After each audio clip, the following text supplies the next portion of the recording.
Hello, everyone. It's Shane Kanto, your Wasteland reviewer. Welcome to Wasteland Talks, my weekly talk show where I talk about whatever the hell I want. And this week, or my guest, whatever the hell they want to talk about. And this week, I have my friend Adam, and we're going to be doing a ranking episode, top 10 Brad Pitt movies. Or, wow, this was really hard because it's been so many movies and great movies at that. Yeah, yeah, But Adam, thank you for coming on. yeah. No, my pleasure. Sorry, I got lost in thought there.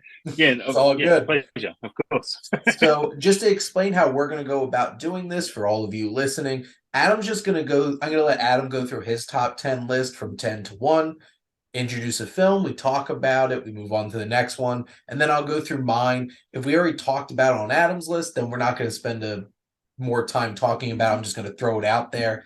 But if I do have any on my list that aren't on Adam's list, then we'll dig a little in there. And I do think there's probably the possibility that there will be, since Brad Pitt has so many movies, and it's all based on taste. But Adam, let's start with your number 10. My number 10 for Brad. There are a lot of movies, great movies, missing from the top 10 in my list, but for me, it's Snatch. Yep. Which is, in my opinion, Guy Ritchie's second best film. A lot of people I know think it's his best, but that's fine. You're not wrong. It probably is, but for me, it's not. But Brad Pitt in this is a very different Brad Pitt, putting Yep. on a crazy Gypsy Irish accent. Yep. Black Dags. It's Like just such a Dags. great one of those perfect Black Dags. Like it's just a perfect Guy Ritchie interwoven plots, all meeting at the end, gangster style film. Fantastic, watch, funny, just awesome in so many ways. Just Um, Jason Statham just being the Germans. and the dog with the squeaky toy stuck in it, it just kills you every time it comes on screen. It's so good. Dennis Farina is fantastic in this. Actually, like he's so good. Um, yeah. So, go on to the next one, or Oh yeah, talk more I'll just Snatch. add in like Brad Pitt's having so much fun in this, being One Punch Man, Yeah, basically. yeah, Just and yeah. He's a you're tough right. dude. Guy Ritchie's at his best when he's doing this. Mm, This Lock, Stock, Two Smoking Barrels. Loved The Gentleman when that came out too. Like hmm this is his bread and butter. Um, It is. Yeah. he's doing Hercules live action Disney remake. Follow up And Aladdin. he did. We'll see how that goes. So It's so. It's such a weird. strange selection. Yeah, Weird to for me. both parties. Yeah. Exactly. Um, What's your number 9? Number nine, I have Fury, which I've only Ah, seen the once, Fury, but I really thought that was that final act. It's David Ayer film, I believe. yep. Um, but that final act, especially in that tank when they're just holed up, and it's just so tense, man. It's honestly speaking about it right now, I don't remember a ton about it. I just remember really loving it, and at some point when I made this list, it was coming at number nine. Yeah, this my wife won't watch this ever again because it's that intense Yeah, and brutal. yeah, it And the is. cast is great from top to Yep. bottom. There's so many great actors in this film, and Brad Pitt Yeah. playing that like head of this tank uh platoon, just he's hardened. It's a different kind of Brad Pitt because you usually see him so charismatic. He's cold. He's an intense Mm. figure in this, and does not sugarcoat anything about the war. This is like down and dirty. This is an honorable mention for me. This didn't quite make my top 10, but this is Okay. quite an intense war film. Yeah, it really is. At number eight, I have Moneyball, which is a sneakily fantastic film. Yeah. I mean, behind the scenes, you've got Bennett Miller directing. Bennett Miller is very accomplished. But the screenwriters, I don't know, I've never heard of Stan Shervin, but Steven Zalian and Aaron Sorkin writing together like Yep. those two, that's an incredible How do you combination of get the two of them to screenwriters. write a script together? I Like, keep them doing it though, because Moneyball should not be as good as it is. no, It's a it's film. It's a big film about maths and baseball for crying out yeah. loud. Like, Not but only it's so like engaging. baseball movies are so magical. I like, and this is me being extremely biased because I love baseball. There's just something magical about the sport of baseball and like the little moments. Mm. Like this is about the data that goes into Yeah, baseball, and it's just statistics, movie. which I also teach statistics, so maybe I'm just extremely biased with this. But Maybe, like, yeah. And I um, love stats too. I'm a stats person, so yeah, yeah, and like this should not work this well. It does, and got Jonah Hill yeah. nominated for an Oscar. Deservedly so. Yeah, So Jonah does so well in this, man. Like he's a sneaky underrated actor now too. Look, people seem to forget he's been nominated twice for an Oscar now. yeah, So I think he deserves to get one at some point. yeah. Because again, like we were talking about recently, Tom Hanks, he does comedy extremely well. A lot of Mhm. people who act with him say he's probably the best improv guy they've ever seen. But then he does this drama brilliantly as well. Like, yeah. Anyway, Well, um, Brad Pitt got nominated for Best Actor for this too.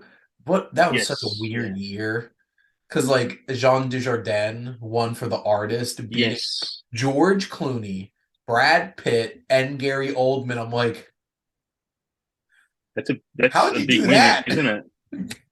Yeah, Like, yeah. I but can't remember that ceremony at the time, but that would have been a surprise, I guess, when he won, wouldn't it? Was that a yeah, shock then? I Yeah. thought that George Clooney was probably going to win for The Descendants, which I'm a huge fan of that film. Mm, Like, yeah, that The Artist's Year, Moneyball got a decent amount of attention though, at least, and yeah, deservedly so. They made a film really work, and like the little moments, like yeah. the drowning out the sound in the of the bat on the ball when they win the 20th game, and just like it's mad, like the music and everything. It's so well done. Yeah. It's actually interesting to go back and see Chris Pratt in that as well, because I didn't know Chris Pratt at the time when I saw Yep. this the first time. Yeah. Anyway, number seven, I have the coolest of the cool, Ocean's 11. That's a fantastic, probably the best heist movie ever made. Like these are the coolest people on the planet, man. You've got peak Yeah. Brad Pitt, George Clooney, Matt Damon, Don Cheadle. It's just these guys, like, yeah, How'd Steven all Soderbergh get blessed. this cast together? Like for Because it's real Steven though. Soderbergh, honestly, as well. Like Soderbergh is phenomenal. I mean, all three of those films are pretty good, even though none of them match up to number 11, to number Yeah. 11, I feel like to the first one. 12 was such a bold and different film, and they made some Yeah, bold it is. choices. That whole Julia Yeah, Roberts, Bruce Willis thing was so weird. But it then is weird. I feel like Takes me out of it. 13 was a much safer sequel to the first one, where it's like it's the same basic idea, except you Yeah. trade Andy Garcia for Al Pacino. And and we left all the The wives at home. Uh, Literal line yeah. from the movie. But like, yeah, Ocean's 11 is probably one of the coolest movies ever made. And Yeah, absolutely. Yeah. the original movie is boring. Like, it's a boring I've movie. not seen it. I've It's heard it's it's not worth literally watching, just an so I didn't bother. excuse for the Rat Pack to hang out together.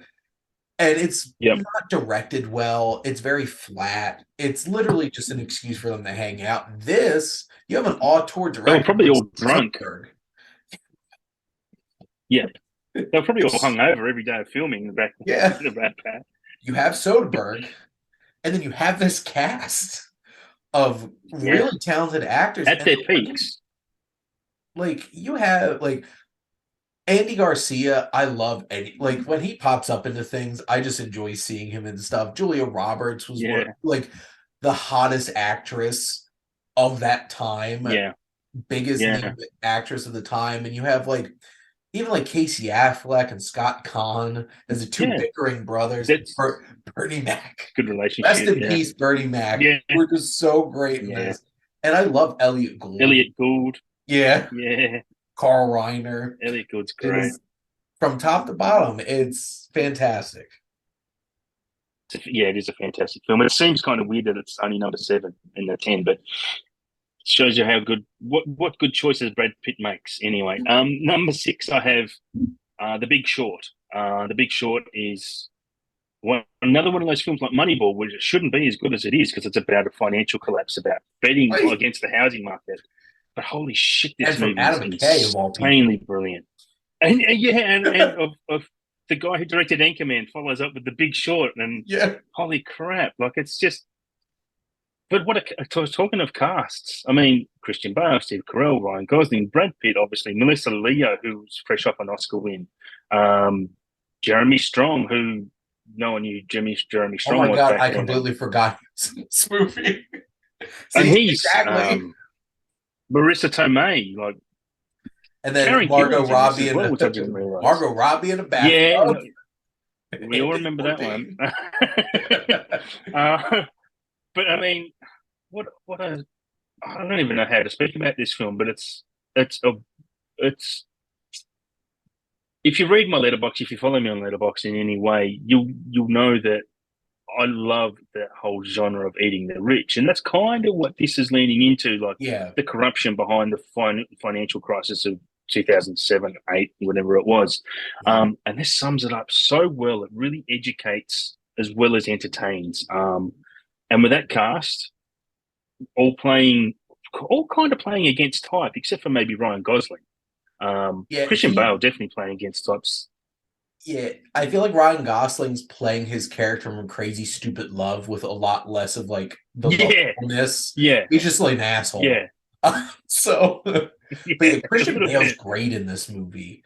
Oh, Um, he is. But and when is he not? he's true, He's never not amazing. fair. He But like, never fails. yeah, and Brad Pitt, you're right. He's so reserved and like not Yeah, charismatic at all. He's just like this he really, looks different. He's got a beard, and yeah. honestly, you can honestly watch this film and not realize he's in it, because he is that different. Yeah, Well, and I feel like the other guys and Anchorman 2 were like little dry runs for him to start like really hitting on something bigger. Because if you rewatch yeah, Anchorman 2, the whole entire movie is basically them taking shots at CNN and Fox News. yeah, Literally yeah, yeah. Fox News, because the guy's Australian. And I'm just like, Yes. Oh yeah, that's Rupert Murdoch. absolutely it is. Yeah, Yeah, 100%. absolutely. And then like the Yeah. other guys had that undercurrent of like the police corruption and like the stealing money from out from under their Mm. retirement plan. I'm like, are they trying to say something here? That was the first moment where like, wait a minute, is Adam McKay trying to actually say something? And then Anchorman 2 happened, and then this, and you're just like, oh, he was. Yeah, And now he yeah. makes these kinds of movies. Yeah, she's highfalutin now. But I think this was actually the film that broke him and Will Ferrell up because he didn't give Will Ferrell a part in The Big Short that he wanted. I think this is the film that broke them up. Well, and recently, apparently, Will Ferrell wanted to be in the Lakers show. He wanted to be Jerry So, Buss. in what The show? Sorry. crap. What the hell? It's that HBO show about the LA Lakers. Um, Oh yes, yeah, yeah, yeah, yeah. because he gave it John C. Riley. I know Well, the one you Michael mean. Shannon got it first over Will Ferrell, and then Michael Shannon didn't like the fourth wall breaking and stuff. And he's like, I don't do this. Ah, And then he left, and then he gave it to John C. Riley instead of Will Ferrell. And then that just no. like so, Right. and then they Okay. made Succession. Like they're the producers of Succession. Um, So Will and Adam, are they? I don't watch Succession. I don't watch TV generally. it definitely But, has okay. that vibe of all of this. Like the Big Short. Ah, I feel like Adam McKay's been chasing the Big Short. Like I don't think yeah. Vice Well, and what the hell? Don't Look Up. Don't Look Up. I think I'm one of the. I love Don't Look Up. I think Don't Look Up is a perfect film. I get why people don't like it because it is maybe too in your face, but I think Don't Look Up is astounding. I felt like Vice was trying way too hard. Yeah, Vice is a bit. Yeah, And also yeah. like Dick Cheney's just not that interesting of a person. Like he's Oh, a so I manipulating disagree man, with that. but like Talking about assholes, like he's yeah. probably one of the biggest ones that's ever lived. But The Big Short, that was actually the first movie that I wrote a review for on my Facebook page when I made Ah, a Facebook page, The Wasteland Reviewer. It all right. started with The Wow. Big Short and then went from there. But what's your next one? Wow. Inglorious Bastards, which is, and Brad has a great role in this. And I still randomly walk around the house and I'll just spout out Gorlami just for no reason at all. Gorlami. Gorlami. It's just one of those line readings that just kills me. But Inglorious Bastards, I don't know if much more need to be said. And what a film from QT. That opening scene just drags you in and carries you through the entire film to Yep. I don't mind a bit of revisionist history either. Like Quentin does it better than anyone. So yeah, Definitely dove headlong into that, starting with this, and yeah, hasn't come out. yeah. I'm really wondering if like the critic is going to be some kind of revisionist history thing, or is he going to finally stop Mm. this? Because like Well, this has been 4 straight films where he's done some yeah, kind of revisionist history of things. So like the Hateful Eight doesn't have as much like direct link to stuff, but like still he's no, been living in that place for a while, and why not? He killed it with this one. Like so absolutely, like yeah, killed it. I love Inglorious Bastards, and Lieutenant Aldo Rain is one of my favorite Brad Pitt yeah, characters because just yeah, like yep. we're in a nat to kill in business, and business is a booming. And you know what? You know what? I'm not so upset that you won't turn on your people because watching Donnie beating in heads is probably the next best thing that we have until sport. Donnie, this man wants to die for his country. Oblige him. Yeah.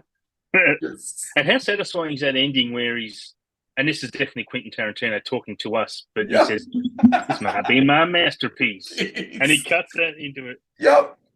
Which the thing But is, he cuts it I'm gonna into it. say this: Inglorious Bastards is my favorite Quentin Tarantino movie. Like, Okay. obviously, like Pulp Fiction's more like it's hard not to like just automatically pick Pulp Fiction, but I feel like Mm. all around from like a directing, writing, character, like story, like all of it. I just feel like Inglorious Bastards hits so much of that so perfectly. And The good thing about Quentin Tarantino, and I said this recently on a Facebook post where the question was, "What's Quentin Tarantino's favorite movie?" And everyone listed every different film, and I just wrote, "No one is wrong because you can justify why any of his films would be your favorite film. They're all spectacular, maybe except Death Proof, and even I Death was Proof is literally better about to than." say the same thing. But it's still good. I still like Yeah. Death Proof Oh for my what it God, Kurt is. Russell. Oh Oh, my God. Kurt Russell's Stuntman Mike is incredible. something else. Yeah, yeah. Um, but I can't fault anyone's opinion on what their favorite Tarantino film is. Mine is Jackie Brown. I mean, Pulp Love Fiction Jackie Brown. is probably yeah. I mean, Jackie Brown is my official, but Pulp Fiction I probably enjoy better. But Jackie Brown is such a great film. It's just superb. Love it. Like a Soderbergh style heist type of film, like that's kind of a lot like Yeah. that. I mean, that's but again, it's not an original Tarantino script either. Like he adapted in a novel. So, Mhm. yeah. Anyway, next one Yep. or more. Yeah. Number 4, I have Fight Club, which David Fincher, another one of those directors for me in that Tarantino sphere, like just a superb. Hardly ever fails. I think like he's always hits generally. Fight Club is if you haven't seen Fight Club by now, something's wrong with you. It's just and it's honestly for me a twist I never saw coming. I don't know if many people did see that twist coming, but it's just an incredible film. Another kind of film about eating the rich as well as Yep. it's not just about men beating the hell out of each other. It has a lot to say about society in general. Yeah. I'm definitely one of the camp where it's like I don't love Fight Club that much. I can't argue that it's not like a great film and really, really well made. And damn is Brad Pitt cool. Like Yeah, yeah. and it's like there's Tyler no wonder Durden, a bunch of people just just followed Tyler Durden. But like yeah. I don't it's funny. I have never once had like an angsty, rebellious point in my whole entire life. And I don't know if that's what's holding me from loving Fight Club more. Because I'm just like, I'm not sure if I. I've never really had that in me. And I guess something just doesn't click there as much with me. I do have Okay. another Fincher film on my list, but we'll get to that. Oh, okay. Oh, okay. Yep. Yeah. Um, Well, I do too, actually. well, Spoilers. spoiler alert. I guess keep it going. Yeah. Just one more thing on Fight Yep. Club. Ed Norton and Brad Pitt, they're both spectacular in that Yep. film. It's worth watching just for them. And, his name is Robert Paulson. Number three on my list, another Meatloaf. Quentin Tarantino. Another Tarantino film, Once Upon a Time in Hollywood. One of those films where I've seen it three times, and every time I watch it, I just get this new appreciation, and it elevates every time of how brilliant it actually is. I can understand why people don't like it. It's not a typical Tarantino film, but this is a more mature, an Yep. aged Tarantino film. He's very, Until the last 15 minutes. it just, Then he this reminds film's you that about it's Quentin brotherhood. Tarantino. Yeah, exactly. Yeah, he does remind you. And oh man, I'm that's one of the cinema experiences I'll never forget. Is when it wasn't a very packed house, but there was enough people in there when DiCaprio brings out that flamethrower in the pool. The maybe 2 dozen of us in there just lit up. It was just hilarious, and it shouldn't be funny, but holy crap, No. it's just funny. It should not be funny. Brett Clip Booth has to be one of the coolest characters in movies. Yeah, talking about cool. Yeah, yeah, Period. Just yeah, period. And I don't think that character would work if you didn't have somebody like Brad Pitt playing him yeah. and Absolutely. Yeah, you're right. just has that cool. And then I love me some paranoid, insecure Leonardo DiCaprio. Like Oh, dude. their Yeah, yeah, yeah. dynamic is so perfect in this movie together because Cliff's so calm and cool, and then I'm washed up, Yeah. man. Just like oh, There's so many great things in this film. Yeah. I 100% agree. I appreciate the maturity that Tarantino's filmmaking got to with this film because like it Hmm. isn't like that same early Tarantino kind of feel. And it's like this soundtrack, oh my God. Yeah. I I Yeah. probably listened to Paul Revere and the Raiders more than any other person under the age of 60. And a I big like part of that. that was because of this movie. But like That's the awesome. cast too, they're and like they even cut ridiculously famous people out of this movie. Um like James Marsden was supposed to be Burt Reynolds and he got cut from the Is movie. that right? So like Burt Reynolds was going to be Oh, playing Spawn yeah, and yeah, then yeah. James Yeah. Marsden was going to be Burt Reynolds in the Oh, same. that's a shame because I think I'm one of the dozen people that I love James Marsden. I think he's awesome. Like, I I think think he's a he's really fantastic. underappreciated actor and I think a lot of Yeah, people don't give yeah. him credit because of Cyclops.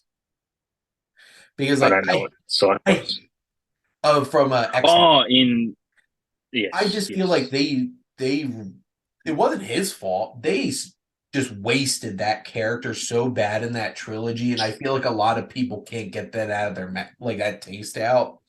But like that's not Yeah, James okay. Marsden's fault. Yeah, that's fair.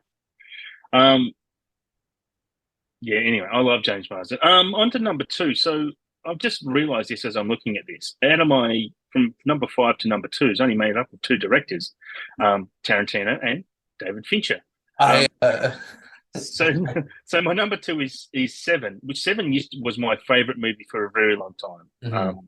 Until you rewatch stuff and your opinions change. But Seven is probably the one of the greatest crime thrillers of all time. It is it's just an astonishing piece of work. Overall, Brad Pitt is fantastic. Yep. Morgan Freeman. I think it's the first time I really, when this movie came out, that I really knew Morgan Freeman, or saw him decently, in a bigger role. Seven is just so much going for it. Yeah. Just everything is just Sloth. And then they remade it last year with the Batman. So it was,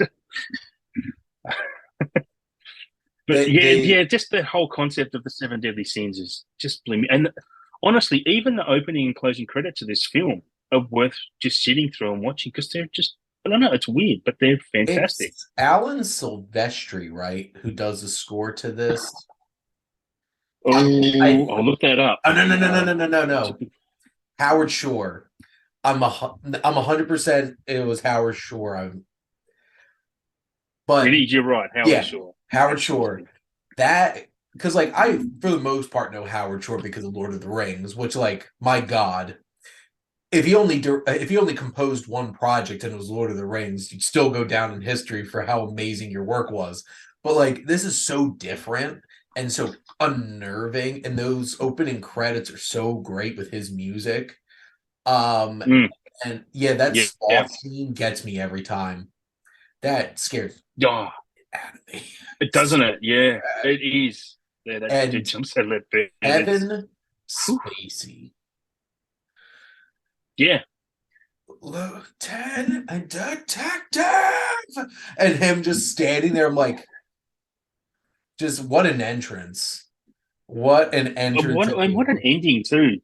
The way he wraps it all up with wrath and lust in the same, just that whole organization. It's just a phenomenal film, and it just, I don't know. It's hard to even talk about because it's just so damn good in every way. It's so crazy because I feel like this was the serial. You have Silence of the Lambs and you have this.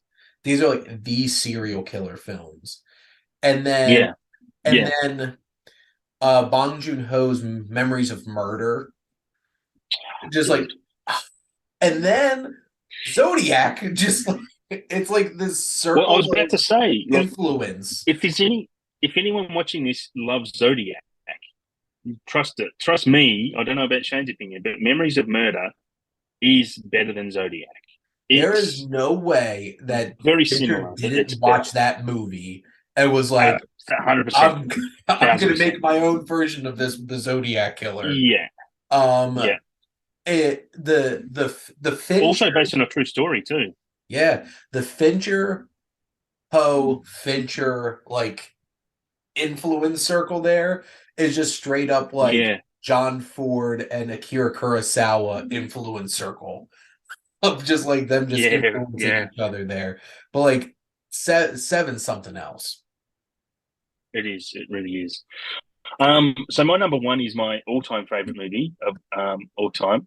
Brad Pitt's first Oscar nomination, 12 Monkeys. Yes. I was talking earlier of directors who have my number, and Terry Gilliam is one of them. It's hard for me to not like anything that guy does. Honestly, I just seem to click with him. But 12 Monkeys is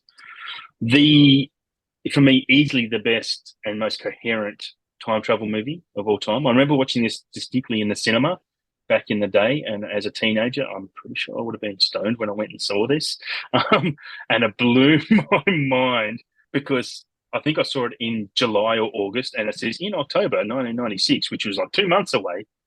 All this virus hits, and you kind of think, "Holy shit!" Yeah, and I remember walking out of that cinema going, "I don't know what I just watched, but I loved it so much."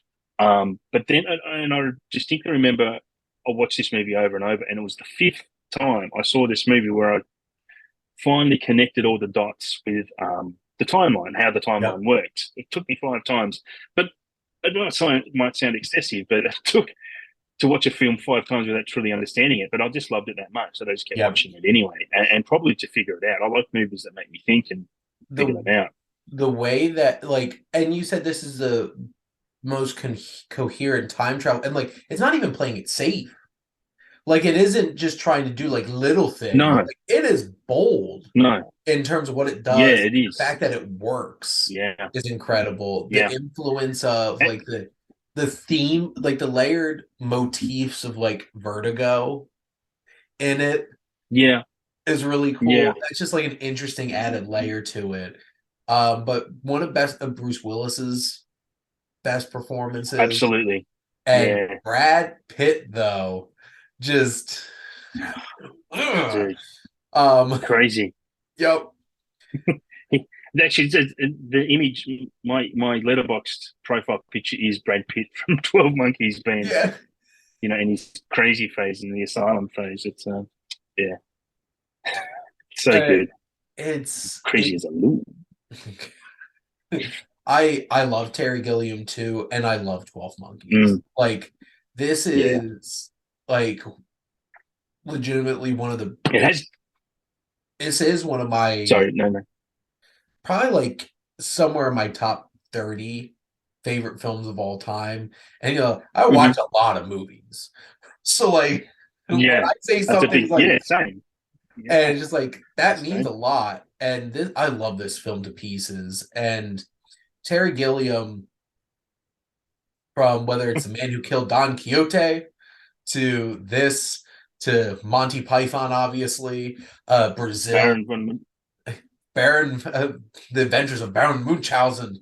Just yeah, love just that. love his work so much. He's one of Yeah. my top 10 favorite directors. Jabberwocky. Yeah, yeah. Oh my God, I had Jabberwock. I've got Jabberwocky on Criterion, and I Me want too. Munchausen. I want the 4K on.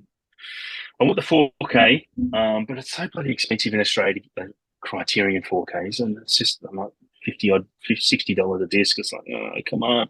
Um, but yeah, this is actually 12 Monkeys. Interesting, is based off a French short film La Jetée, Yep. which I also have on Criterion. It's Ooh. 27 minutes long, but holy shit, it is. And it's not a film, it's a series of photographs Yeah. taken by the director. But it's so captivating. It just has a narration over the top, and it's phenomenal. I don't know how or why. And you can see the seeds of that in 12 Monkeys. Mhm. Because that's what I love so much about 12 Monkeys, that full 360-degree beginning and end is the same loop. Um, Blows me away every time. I Every just time. love it so much. Yeah. Anyway, that's my top 10. So we shared eight Oh, films in for our real? top 10. So We might do some honorable mentions. yeah, we'll do some honorable mentions at the end. But so my number 10 is Moneyball. My number 9 Hmm. is Snatch. This is one of actually the next two are the two that I didn't have in common. Eight's the Okay. assassination of Jesse James by the coward Robert Ford. Big Western That's a list of fan. shame for me. Big Western That's a fan list of and shame. Deacons. Uh Uh-huh. he shot this the same year he shot No Country for Old Men. Oh, for Like real? I'm What? like, what? And he didn't win for either of them. That's It's sacrilege. crazy. I'm sorry. The Academy is stupid. This film is such an interesting Western and a deconstruction of what you expect from like outlaws and stuff like that. There's not crazy action, there's just so much tension. And Brad Pitt's Jesse James is such a wild card. You have no idea what this man's going to do in any given moment. And it's such a fascinating performance. It is definitely Yeah, long. okay. This is like 2 hours, 45 minutes, and like Yeah, I'm a lot of looking at it now because I'm adding it to my watch list as we speak. I need to see it. My number seven is a film that I feel like a lot of people kind of missed or didn't like as much as I did, but I'm a big fan of James Gray's work. Well, I didn't love Armageddon Time, Yeah, but like that's true. big fan of I love The Lost City of Zed. That movie made me actually like, oh my God, Charlie Hunnam can act. I actually kind of like Charlie Hunnam. Okay, I've not seen that either. But Ad Astra, I Yeah, love this movie. And this it's a very obvious loose adaptation of um Heart of Darkness. 2001. Oh, Uh, okay. it's the same. It's a similar kind of idea as Apocalypse Now. They're both loose adaptations of Heart of Darkness, except now it's Brad Pitt's characters going into space trying to find his father, who has been long Hmm. lost and might have the key to saving humanity. Yep. And there's so many great scenes in this. This is a gorgeous film. And that confrontation at the end when he finally comes face to face with his father, played by Tommy Lee Jones, just there's something about this film that I absolutely love. And there's definitely influences of 2001 A Space. It's kind of hard to make a film in space that's like this without having influences from 2001 A Space Odyssey. Yeah, yeah. It definitely does have some of those influences, but Brad Pitt gives a very, because like the whole entire point is like you're supposed to keep your emotions flat and to be trusted on these missions and stuff like that. And it's a struggle, like you see that struggle within him. And there's a great Hmm. cast too. Like Donald Sutherland has a role in this as well. My number six is, well, now I'm just running through because we talked about all these already. Number six, The Big Yeah, Short. that's okay. Number Yep. five, Ocean's 11. I love that movie so much. Hmm. Number four, Once Upon a Time in Hollywood. Number three is Seven. 12 Monkeys is number two, and then Glorious Bastards is my number one. Yeah, Because it's a that's good one of list. my It's hard to argue. Yeah, it's one of my top 10 movies. yeah, Loving Glorious Bastards. But yeah, yeah. It is Brad very good. Pitt did a lot of great work. Some of my honorable mentions throwing out there. Burn After Reading was this close to being over Yes, Moneyball. And I'm just like, I have. Oh, really? I have that 13th burn after reading. I'm just like, It's so good. is J.K. Simmons this is so great in that film. Oh, he is just this Osborne Cox? Yes, this is Osborne Cox. Who the F are you? Just John Malkovich. And yeah, J.K. yeah. Simmons, like, Oh, what a cluster. Like, what, Palmer, what do we learn from this? And just like, I just love J.K. that is so movie to good. pieces. That was my first Coen's Yeah, movie. it's very good. I Oh, saw for that real? in Okay. film club, my first ever film club meeting in college. I'm like, I need to see more of these. And then my friend across Yeah. the hallway in my dorm was like, you need to watch The Big Lebowski. And then just Yep. changed everything. It grew from there. Yeah. Thelma and Louise I had there. I'm a I'm a like I enjoyed Babylon. I think a lot more than I love some. Babylon. Brad Pitt was I think it's amazing great. in that movie, and like you Yeah, didn't like him. He is very good. Oh, okay. Oh no, I'd like him. I just don't think he was brilliant. I think he was good. He was more than serviceable. But I think Margot Robbie, she should. How is she Well, not even considered for an Oscar in that? It's ridiculous. we could have a That's long one of the biggest snubs of conversation the year. about Best Actress from this year and have a lot of Yeah, problems. Margot. Yeah, I know. A lot missed out, but Margot was fucking amazing in that film. That movie wouldn't Probably the best work performance. if you didn't have that Nah, performance just nah. steamrolling through the movie. But like I think the moment that She really holds got it me with all up. Brad Pitt was like, especially when he has that confrontation with his wife after his friend dies, Hmm. and they're just Yeah, like him trying to yeah, defend like what he does. There was something very yeah. raw about that I really appreciated. Like Babel is on here. It's a really, Again, really I'm not seeing Babel. really tiny role, and like I guess technically it's a cameo as Confessions of a Dangerous Man, because he's just a contestant on like a Okay. dating show or something like Oh that. yes, I Yeah, watched that. I watched that like a week or two ago. Yeah, yeah. The George Clooney movie. Yeah, yeah, Confessions of a Dangerous Mind. Yeah, Sam yeah. Rockwell in. Very good. Mhm. Like throughout 12 Years a Slave, which like he just plots Yes. himself Yeah. in the movie just to be like, hey, I'm a good man and I'm the morality of this Yeah. movie. Just pops Yeah. himself in That's a there. hard movie to watch twice. That's for sure. But I've only there, seen it the once, and I'll put it at 12. It's 12th on my list. Yeah. yep. But yeah, and kill them softly. I feel like that's a film that Yes, doesn't get a whole lot of attention, but like that's that's that's some his relation. heart. That's his relationship with Andrew Dominic. Um, he did the assassination of Jesse James Yeah. as well because Andrew Dominic did an Australian film called Chopper. Have you Yeah. seen Chopper with Eric Bana? I haven't Yeah, seen it. and It's that's where Brad watch Pitt list fell in though. love with him. Yep. Oh, you need to see Chopper, dude. Honestly, God, you'll see Eric Bana and go, "What?"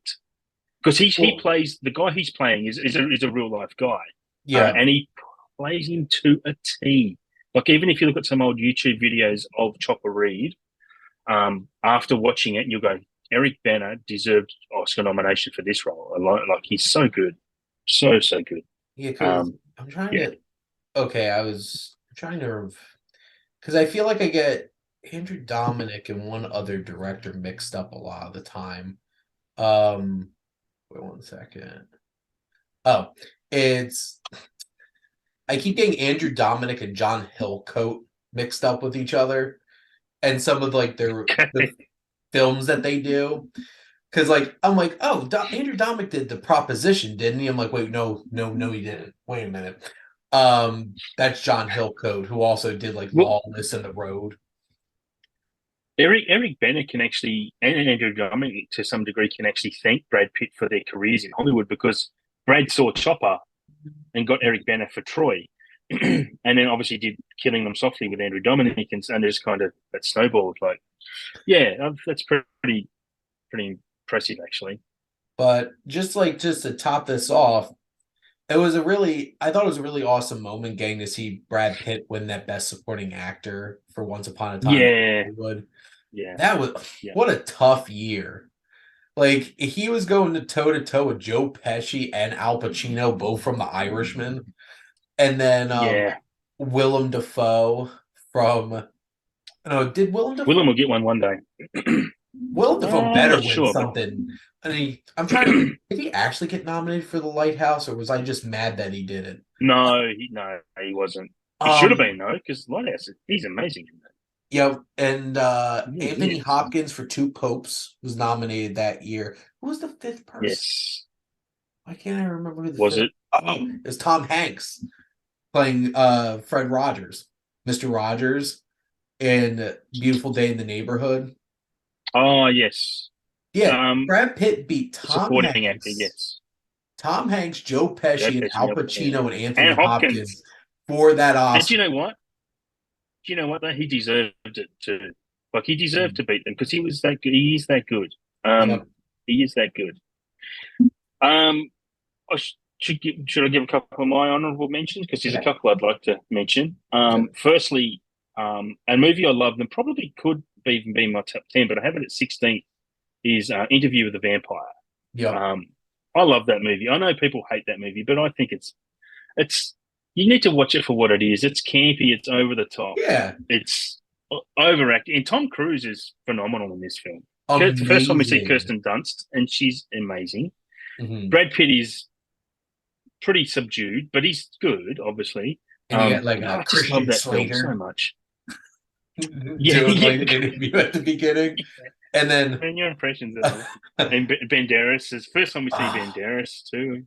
Like Antonio it's just Banderas such is a great like film. way too sexy to be a vampire, and like which is Well, hilarious because when you got up against Brad they Pitt. reference him in the What We Do in the Shadows show because Oh Guillermo yeah, like yeah, has the picture of Armand yeah. in it. I'm just Does like, yeah. yep, makes sense. Yeah, that's funny. Yep. Um, True Romance. We need to mention True Romance. He's And playing the just being stoner on the high the whole couch. time. Yeah, yeah. Yeah. And he plays a good part when they come in and they Mhm. break into the house. And probably the last one I'd mention would be Being John Malkovich, which is a phenomenal film. Got that at 11. Completely forgot he was in that movie, to be honest. Well, yeah, it's Yeah. hard to. I think I actually created my ranking after I saw Being John Malkovich and thought I should do a Brad Pitt ranking because he's in it for I don't know how long, not long. Um, Well, to but be fair, we were it's talking such a about great top film. 10 Brad Pitt films and not performances. So, like, it count. Like, he was in it. So, Because like You would I even actually had like be right. Yeah. Deadpool 2 on there somewhere. It's like Yes, yeah, it's literally his yeah. face for like 2 Oh, seconds. I have it in mind as well. Mr. and Mr. Smith, I think is. I mean, it's low on my list, but it's under